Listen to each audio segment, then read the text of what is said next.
The night they called me the Maid, the chandeliers sparkled above us like cruel witnesses. Clarissa sipped her champagne and laughed. Lionel really found himself a hard-working wife. Do you polish the floors too, Sarah? The room erupted in laughter, including my husband's. That sound, his laughter burned more than any insult. For 6 years, I'd washed their plates, planned their events, smiled through their condescension, and believed love was worth humility. But that night in our Charleston mansion, while his sisters mocked the woman who once built his father's legacy, I finally understood. They hadn't married me for love. They'd married me for labor disguised in pearls. So when the laughter died and the house went quiet, I didn't cry. I walked into my study, unlocked the drawer Lionel never knew existed, and pulled out a folder with one word written across it: Clause 9. By morning, my lawyer would have the papers ready. By evening, the house, the company, and every asset Lionel thought he owned would legally belong to me. They called me the Maid. They had no idea I'd been cleaning their empire all along. Before we get into this, tell me, where are you watching this from? Comment your city below. Hit that subscribe button and like the video. Now let's rewind to how this moment started.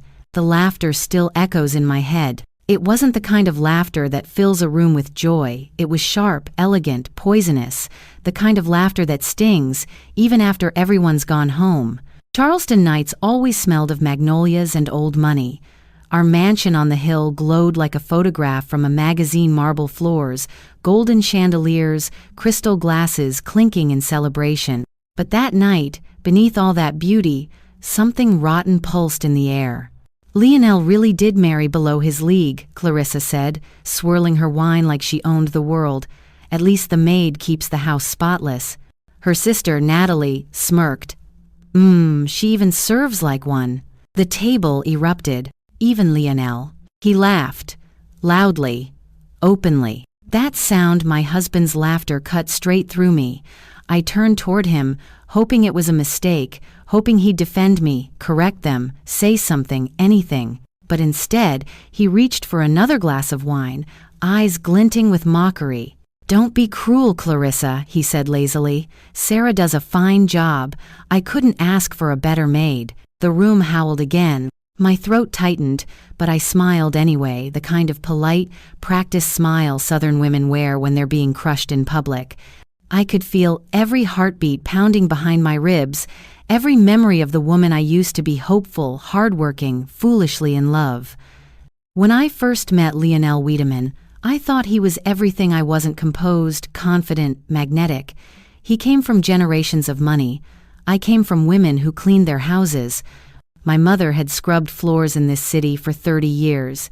She used to tell me, never let anyone make you feel small, Sarah, but if they do, don't argue, build something they can't touch. That night, her words came back to me. When the dinner ended and his sisters floated out in their designer perfumes and empty laughter, Lionel brushed past me without a glance. Make sure the place is spotless by morning, he muttered, loosening his tie. We have guests tomorrow. Yes, sir, I said softly. He didn't even notice the edge in my voice. After he disappeared upstairs, I stood in that silent dining room, surrounded by half-empty glasses, lipstick-stained napkins, and the scent of betrayal. The chandelier's reflection trembled on the table's surface, fractured like my own reflection. Something in me shifted. I'd been humiliated before by life, by circumstance, by the expectations of others, but this was different. This was deliberate, planned, encouraged by the man who once promised to protect me. I took off my wedding ring and set it beside the silverware. It looked small, cheap, almost meaningless now. Then, I walked into my study, the only room Lionel never entered. He once said it bored him, that paperwork wasn't his thing. That was his mistake. Inside the bottom drawer, beneath old invoices and harmless receipts, was a black folder labeled Clause 9. I ran my fingers over the embossed letters, the legal clause hidden inside my prenuptial contract, drafted quietly by my late father-in-law, Harold Wiedemann Sr. He had trusted me, not his son. Before he died, he told me, if Lionel ever forgets what respect means, remember, silence wins more wars than shouting. I opened the folder, my hands trembling only slightly. Inside were notarized documents, company registration codes, account records, and a copy of Harold's last letter to me. It read, "Sarah, I built this empire on discipline, not arrogance. If Lionel ever treats you as less than his equal, you will have every right to take what you helped him build. Do not argue with pride. Outthink it." The words felt heavy, prophetic. At that moment, I didn't feel small anymore. I didn't feel weak or poor or broken. I felt awake. I sat down, powered on my laptop, and drafted a message to the only man I trusted with my future, Ethan Cross, my attorney. Subject: Clause 9 activation. Message: Lewis, I'm ready. Begin the transfer. Use every file Harold left in my name. I want it airtight, and I want it done quietly. I hesitated before hitting send, staring at the glow of the screen.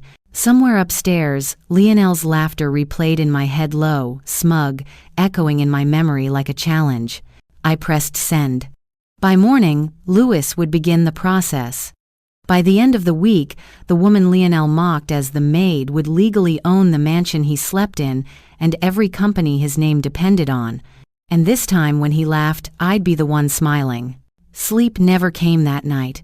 I sat in my study with only the soft hum of the ceiling fan and the faint sound of waves from the Charleston harbor outside. The house was silent, the kind of silence that hides tension, like the pause before a storm. On the desk, my laptop screen glowed faint blue. The message to Lewis Hammonds was gone from my outbox. It was done. The wheels were turning. Still, I couldn't shake the echo of Lionel's laughter. It had the same arrogance his father never had. Sharp, careless, hollow.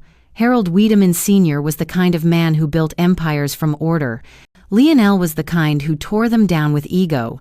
I rose from the chair and walked to the corner cabinet an antique Harold had gifted us on our wedding day. Lionel thought it was just decoration. He never knew it was more than that. I pressed the hidden latch at the back of the lower shelf, and the secret drawer slid open with a faint click. Inside was a small lockbox wrapped in brown paper. The smell of old paper and cedarwood filled the air, the smell of secrets kept too long. I placed it on the table and opened it. There it was, Harold's handwriting, clean and precise, dated nearly 7 years ago. The first line read, "For Sarah. In the event, my son forgets humility." I smiled faintly. He had known this day might come. There were several envelopes inside. The first contained certified ownership documents for Wiedemann Industries, a complex maze of shares and trusts, where 40% of the company was registered not under Lionel, but under my name, hidden within a silent subsidiary. I remembered Harold's words from that afternoon long ago in his office. "You'll sign as witness, not owner, but one day the papers will say otherwise."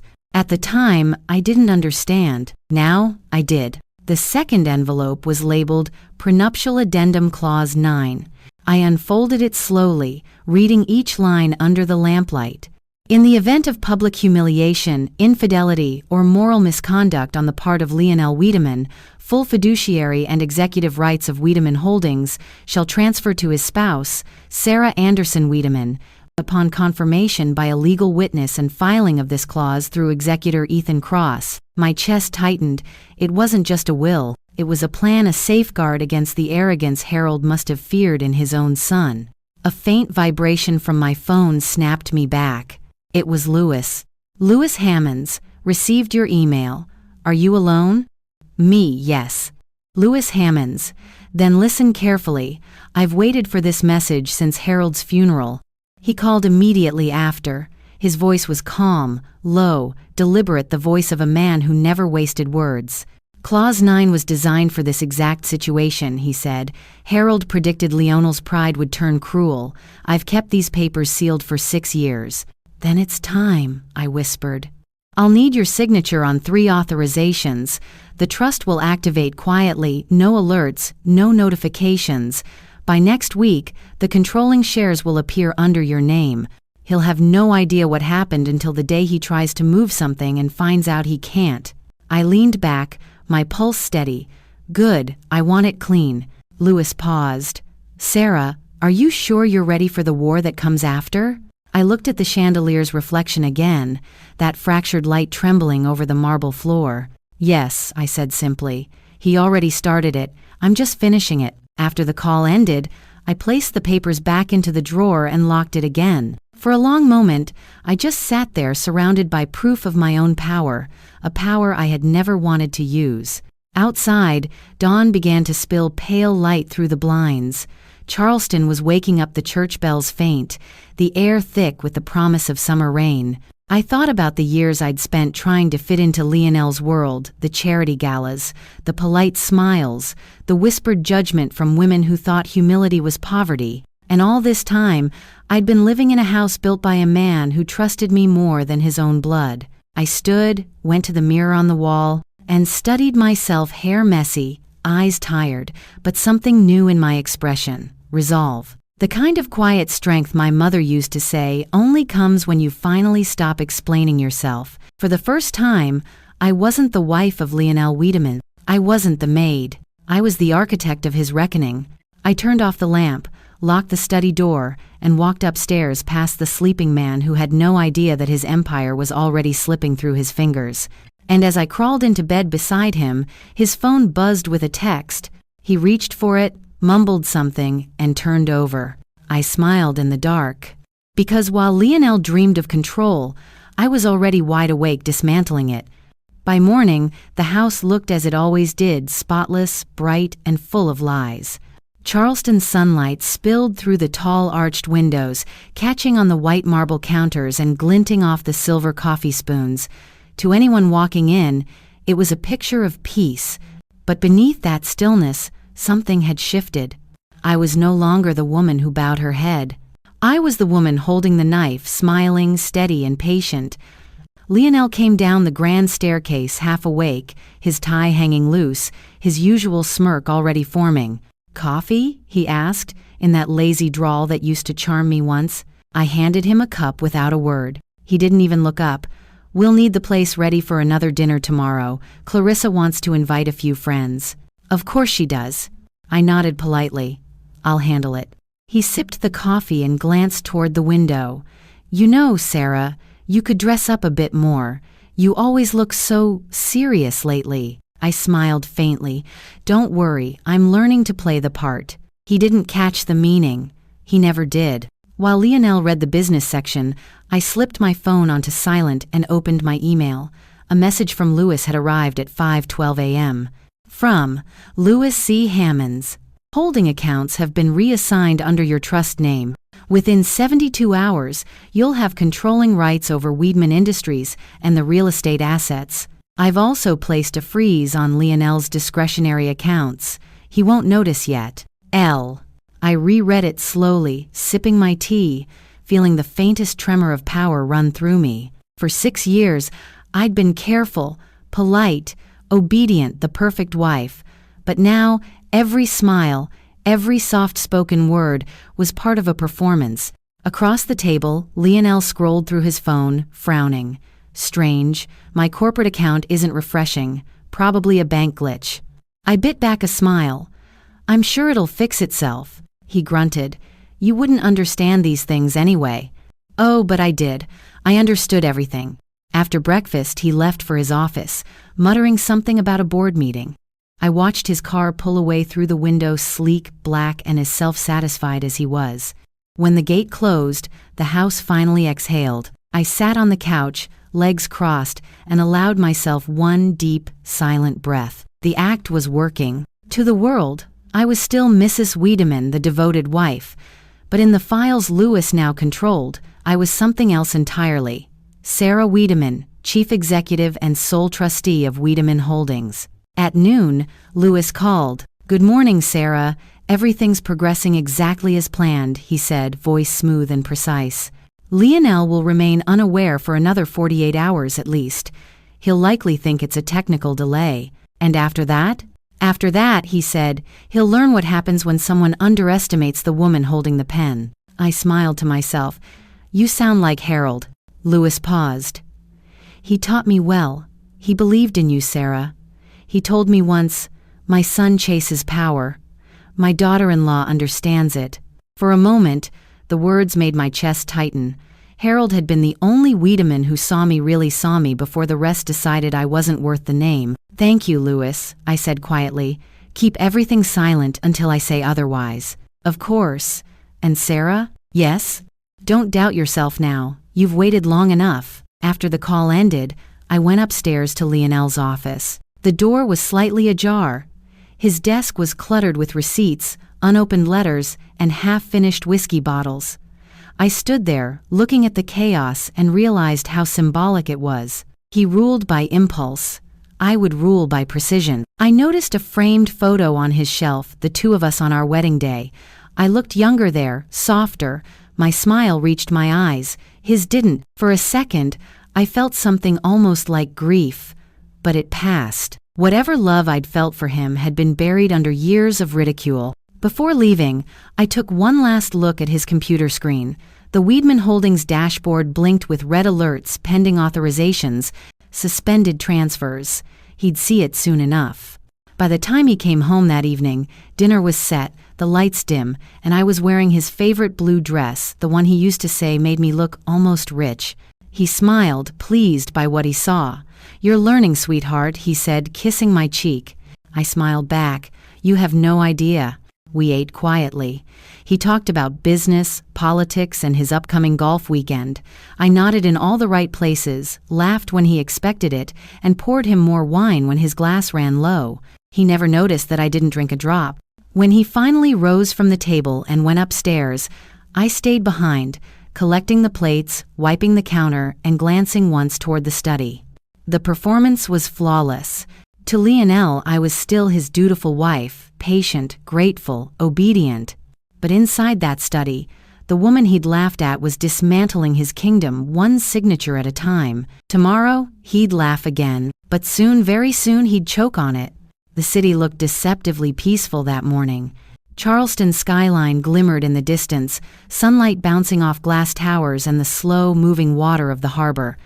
But behind one of those towers on the 15th floor of Hammonds and Row Law, the quiet dismantling of Lionel Wiedemann's empire had already begun. Louis called at 8:04 a.m., his voice calm, measured. "Sarah, we're live."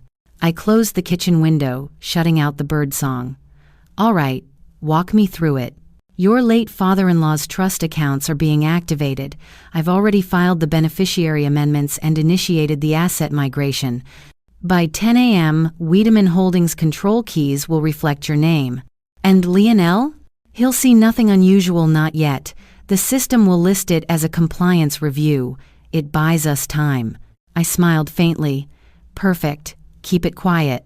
Louis hesitated before speaking again. "Sarah, you're sure you want to do this without confrontation?" I looked toward the staircase, where Lionel's footsteps echoed faintly. "Yes," I whispered. "He doesn't deserve my words, just the consequences." He chuckled softly. Harold would have been proud. The call ended. My hands trembled slightly as I set the phone down. It wasn't fear. It was adrenaline, the kind that comes when a person who's been silent for too long finally moves. Lionel came into the kitchen, already irritated. "Sarah, did you authorize a wire transfer last night? The company accounts flagged something." I turned slowly. "A transfer? I don't even have access to those accounts, remember?" He frowned, clearly uncertain. "Right, never mind. Probably Louis's firm doing an audit." My lips curved. "Yes, probably." He left soon after, muttering about lawyers and inefficiency. I stood by the window and watched his car drive away again, the same ritual every morning, except today, I felt the invisible string between us starting to snap. 2 hours later, Louis texted, "Transfer complete. Wiedemann Holdings. 51% under your trust. Lionel's access.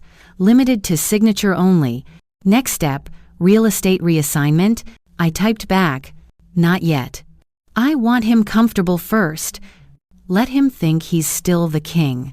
At noon, I visited the downtown branch of Crescent First Bank, the one Harold had used for decades. The manager, an older gentleman with polite gray eyes, greeted me by name. "Mrs. Wiedemann, it's been a while. I received a note from Mr. Hammonds this morning, something about updating your signature authority." I nodded. "Yes, it's routine." We sat in his office as he handed me the form. For years, I'd signed my name on everything that belonged to Lionel event plans, supplier invoices, holiday cards, but this signature felt different. It wasn't for him. It was for me. The pen moved smoothly across the paper. Sarah Anderson Wiedemann. The ink shone briefly, then dried permanent. By the time I returned home, my phone buzzed again. Lewis. All legal channels confirmed. The Wiedemann Trust now falls entirely under your control. Congratulations, Sarah. You're officially the owner. For a moment, I couldn't breathe. Not from fear, from release. It felt like exhaling after years of holding my breath. That evening, Lionel returned home late, smelling of cigars and arrogance. Terrible day, he complained. Everything's slow. The systems locked me out of 2 accounts. I looked up from my book, pretending concern. That sounds serious. He waved it off. Just tech errors. I'll fix it tomorrow. Then grinning, you should be happy it means I'll be home early tonight. I smiled sweetly. That makes me very happy. He didn't notice the quiet satisfaction in my eyes. Later that night, when he finally fell asleep beside me, I lay awake staring at the ceiling fan spinning lazily above. The air was heavy, but I felt lighter than I had in years. Below us, the servers, documents, and bank codes were all realigning. Everything was shifting silently, invisibly, into my name. Lionel dreamed of control. I dreamed of closure. By morning, one of us would wake up to find the world different. The silent transfer was complete. The only thing louder than his arrogance now was my revenge, waiting to speak.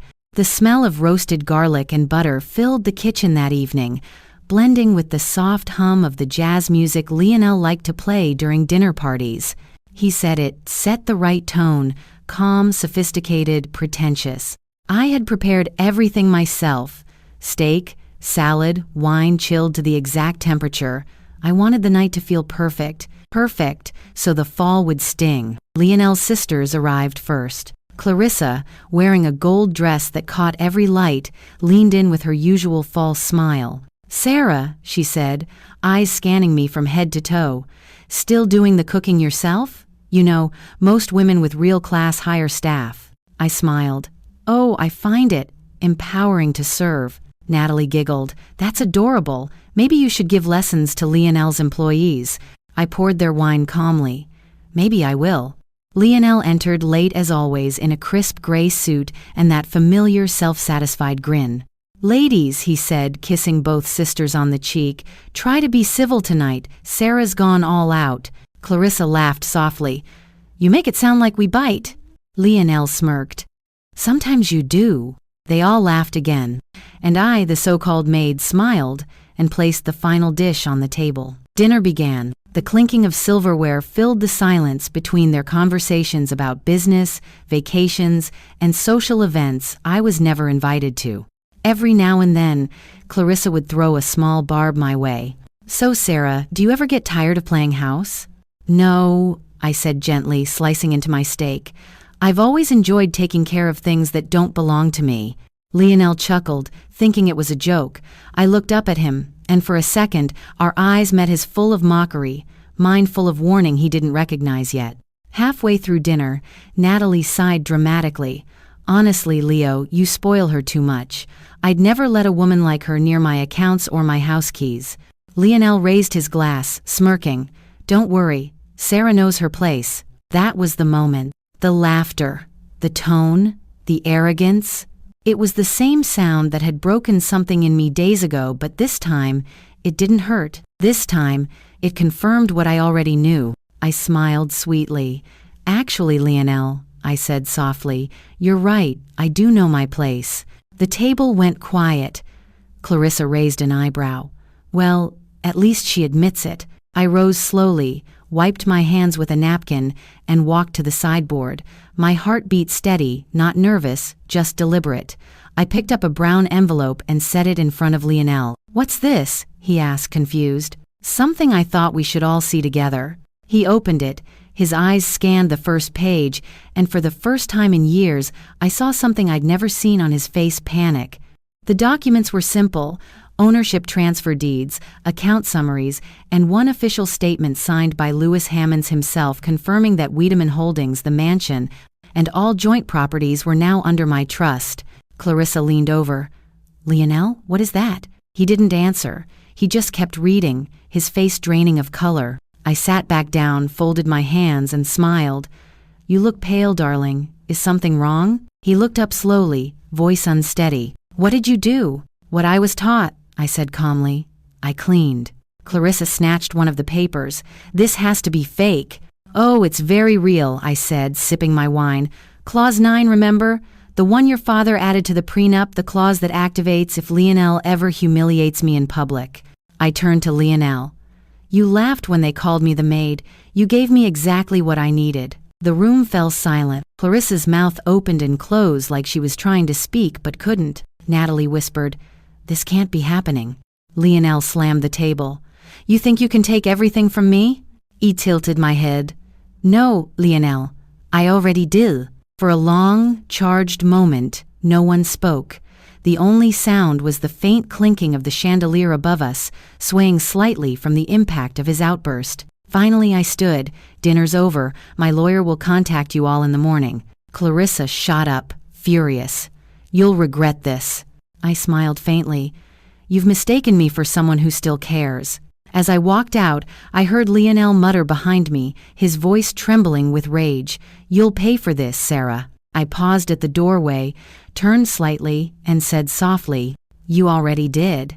In full. Then I left the room, letting the echo of their disbelief follow me down the hallway like music. That night, for the first time in years, the house finally felt clean. The morning after the dinner was unnervingly quiet. No low jazz from Lionel's study. Only the stillness that comes after a storm, the kind that lets you hear what power sounds like when it changes hands. I sat in the sunroom with a cup of coffee, scrolling through the early financial reports Lewis had sent overnight. Subject: confirmed. All Wiedemann Holdings accounts remain frozen under your control. Lionel's withdrawal attempts flagged. Media exposure risk. Minimal for now. I smiled slightly. "Perfect," I whispered. At 9 a.m., the front door slammed. Lionel stormed in, no tie, no smile, eyes red with fury. His usual calm arrogance was gone.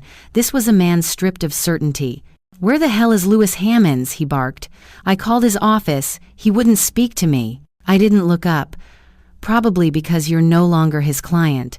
"What did you do, Sarah?" "I followed instructions," I said evenly. "Your father's instructions." He froze. "My father?" I met his eyes. "He trusted me to protect what you were too arrogant to manage." For a second, he just stared, disbelief written all over him. Then his voice broke into a low growl. "You think you can embarrass me and get away with it?" I stood, calm as ever. "Embarrass you?" "Lionel, you did that yourself." "I just made it official." He stepped closer. "You humiliated me in front of my family. And you laughed at me in front of yours," I said quietly. "We're even now, except I did it with documents, not insults." He slammed his fist on the table. The coffee cup jumped, spilling dark liquid over the polished wood. "You ungrateful." "Careful," I interrupted softly. "Raising your voice could count as misconduct, and under the legal terms of Clause 9, that gives me even more control." The vein in his temple pulsed. He looked at me like he didn't recognize who I was, and maybe he didn't. The woman who once begged for his attention was gone. The one standing before him now didn't need it. "I'll fight this," he hissed. "You can't take what's mine." I tilted my head. "It's not yours anymore. You just never read the fine print." He turned away, breathing hard. "I'll go to the press. You think you can bury this? I'll ruin your name." I smiled faintly. "My name? You mean the one your father respected enough to entrust his company to? Go ahead, Lionel. The papers love a scandal. Just be ready when they ask why your wife owns the business you claim to run." For the first time, I saw something in his eyes that almost looked like fear, because deep down, he knew I wasn't bluffing. He grabbed his keys and stormed out, the front door slamming hard enough to shake the walls. I exhaled slowly, letting the silence fill the space he'd left behind. An hour later, Lewis called. "He's already been to the bank, tried to move $500,000 from a restricted fund." "Let me guess," I said. They stopped him. Immediately. And the branch manager filed a report. By noon, his personal credit line will collapse. I nodded, pacing slowly to the window. Good. Let him feel what it's like to lose control. Louis hesitated. Sarah, this could turn ugly. Men like Lionel don't lose quietly. I know, I said softly. But I didn't start this war. I just learned how to win it. By evening, the news started spreading through Charleston's business circles. Subtle whispers first, the kind that travel faster than any press release. Sarah Wiedemann now holds the Wiedemann estate. Sarah Wiedemann signs on behalf of the board. The phone rang constantly, but I didn't answer. Lionel didn't come home that night. When midnight came, I went to his office and stood by his desk. His leather chair was empty. The computer screen still glowed with error messages. Access denied. Ownership authorization required. I smiled. I placed one of Harold's old fountain pens on the desk, the one he'd given me years ago, a quiet symbol. Then I whispered into the empty room, this was never about revenge, Lionel. It was about respect, the one thing you never learned to give. I turned off the light and walked away. Outside, Charleston slept under a blanket of humid night air. But I wasn't tired. For the first time, I was awake, wide awake, watching everything Lionel once controlled crumble, silently and beautifully, like glass under pressure. The counterattack had begun, but I wasn't the one under attack anymore. By Monday morning, Charleston's air felt heavier, as if the city itself knew something had shifted. The first call came from the Ledger, the most respected financial paper in South Carolina. They wanted a statement about the sudden executive restructuring at Wiedemann Holdings. I declined. Silence was my statement.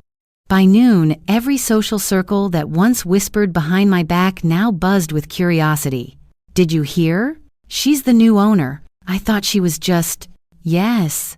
Everyone did. Lionel's reputation began to crumble like old paint under rain. The man who once strutted through boardrooms and charity galas with practiced charm was now a ghost in the headlines. Arrogant heir loses control of family empire to wife. Louis kept me updated by the hour.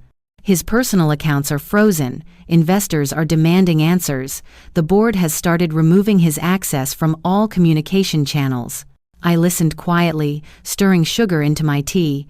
Good, keep everything by the book. I want this clean. Louis exhaled, admiration lacing his tone. You're handling this better than most CEOs I've met, Sarah. I smiled faintly. That's because this isn't business, Louis. It's balance. By mid-afternoon, Lionel showed up at the mansion. His suit was wrinkled, tie undone, his eyes hollow from sleeplessness. He looked smaller somehow, like the walls of his own name had started closing in. He didn't bother knocking. You did this, he said, his voice trembling with disbelief. I set my cup down. I activated what your father built to protect what you ruined. You think you're some kind of savior? You humiliated me in this city. No, I said softly. You did that yourself. I just let the truth out. He paced, running his hands through his hair. Everyone's talking. My name's all over the press. I can't walk into a meeting without seeing that look. That look of respect you never earned? I interrupted. Now you know how I felt for 6 years. He froze. His eyes softened just for a second, and in that brief flicker, I saw the man I once loved, before the pride, before the cruelty. But it passed quickly, buried under the same arrogance that had destroyed him. I'll find a way back, he said. I always do. I nodded calmly. I know you'll try, but I've already built the wall you'll never climb. He left without another word. The echo of the front door slamming faded into stillness. That evening, I drove alone to Magnolia Cemetery, just outside the city, the same place my mother rested. The gates creaked open, and the air smelled faintly of salt and lilies. I stood before her headstone, tracing her name with my fingers. Do you remember, Mama? I whispered. You said never argue with arrogance. Outthink it. I smiled, tears stinging the corners of my eyes. I finally understand what you meant. The wind rustled through the trees, soft and approving. I closed my eyes and let the quiet wrap around me like an embrace. When I returned home, the mansion felt different. It wasn't haunted by humiliation anymore. It was mine, not just legally, but emotionally. Every wall, every polished surface, every chandelier that once reflected my silence now glowed with the weight of my victory. Lewis called again. "It's done," he said. "Lionel's been officially removed from the executive board. The transition's complete. You're the sole authority of Weidman Holdings."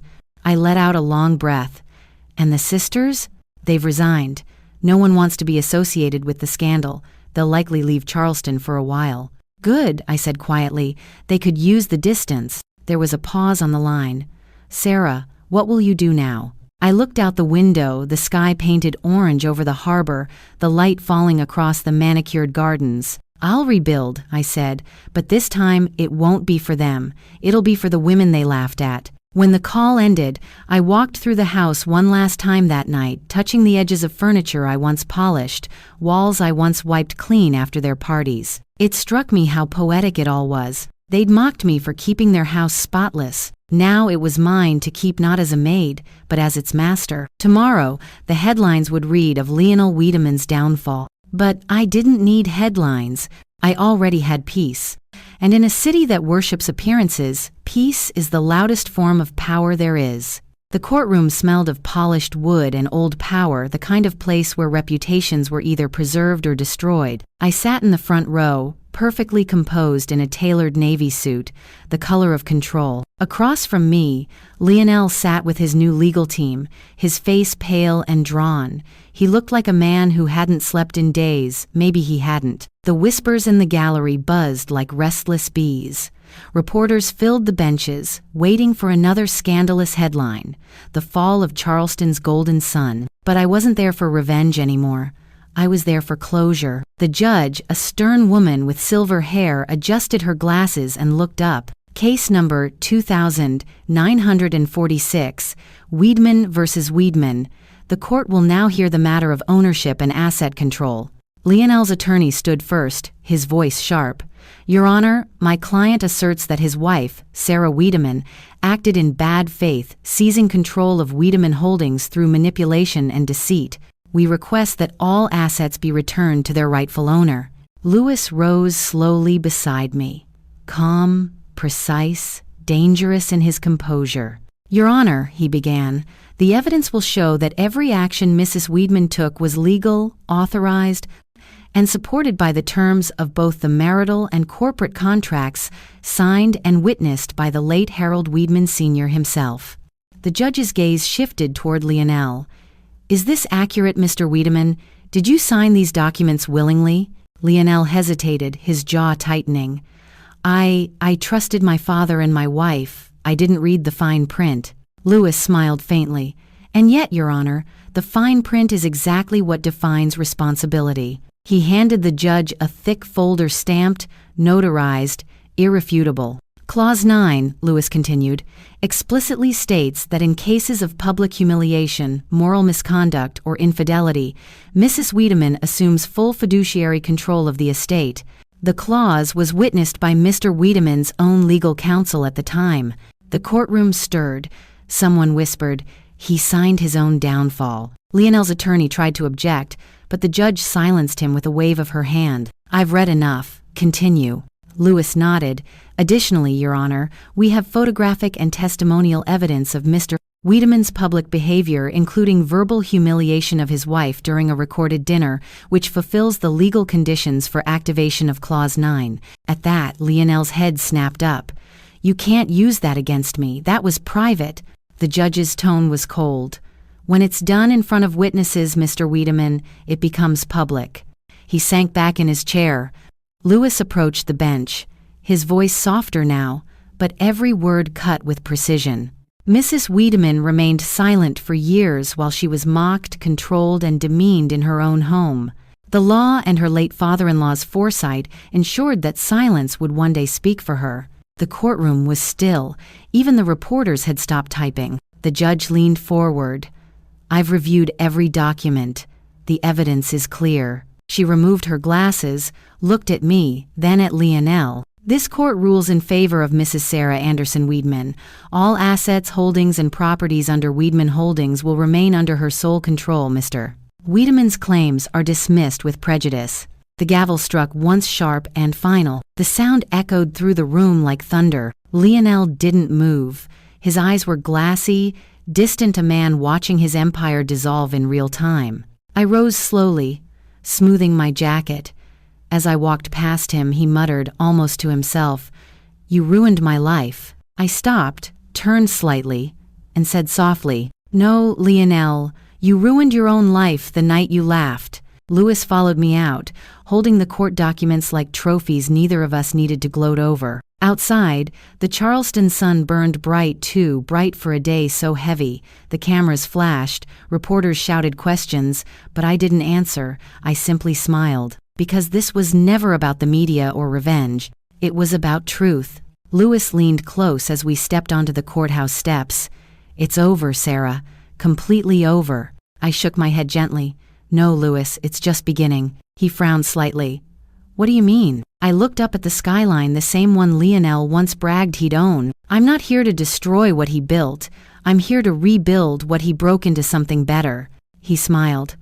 "Then Charleston's about to see a new kind of empire." I walked forward, my heels clicking against the marble, my reflection flashing in the glass doors behind me. 6 months later, Charleston had forgotten Lionel Wiedemann, but it hadn't forgotten me. The city that once whispered behind my back now said my name with respect. Sarah Anderson Wiedemann, the woman who turned the whispers that once mocked me, had turned into admiration or fear. Either one was fine. Both meant I'd won. I opened a foundation, the Anderson Foundation, named after the mother who taught me that dignity could outlast cruelty. Inside those same offices where Lionel once bragged and belittled, women now filled the boardrooms, smart, determined, and unafraid to speak. Half of the company's profits now funded scholarships for girls from working-class homes. The kind of girls who once watched women like Clarissa and Natalie through the windows of houses they cleaned. I had become the woman my mother dreamed I'd be, not powerful because of wealth, but because I'd learned to wield silence like a weapon. Louis entered my office quietly, a stack of documents in hand. "All final transfers confirmed," he said. "You now hold full ownership of the Wiedemann estate, real and corporate." I nodded. "Thank you, Louis." He smiled faintly. "You've rebuilt everything, Sarah. Harold would be proud." I met his eyes. "Pride isn't what I'm after. Peace is." He hesitated before adding, "Lionel reached out again. He wants to meet." I didn't answer right away. Part of me still remembered the man who once made me laugh, before he turned that laughter into cruelty. "Set it up," I said finally. "I think I'm ready." Lionel asked that we meet. We met at a quiet cafe by the harbor, the same one where we'd celebrated our engagement. He looked older, thinner, humbled. His confidence had withered into something that almost resembled humanity. When he stood, I saw the faint tremor in his hands. "Sarah," he said softly, "you look different." "I am." We sat across from each other, the sound of seagulls filling the pauses. He tried to smile but failed. "I didn't ask you here to fight," he said. "I just wanted to apologize." I stirred my coffee slowly. "Apology accepted, but forgiveness isn't something you earn with words." He nodded. "I deserve that." I looked at him, really looked at him. The man who once laughed at me in front of his sisters now couldn't meet my eyes. "You know," I said quietly, "I don't hate you anymore."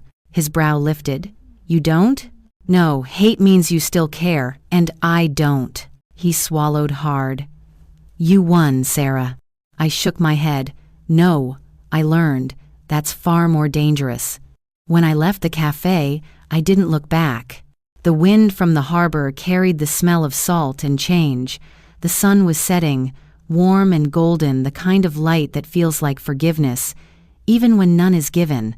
That night, I walked through the mansion, my mansion barefoot. The halls no longer felt haunted by humiliation. They were quiet, sacred, mine.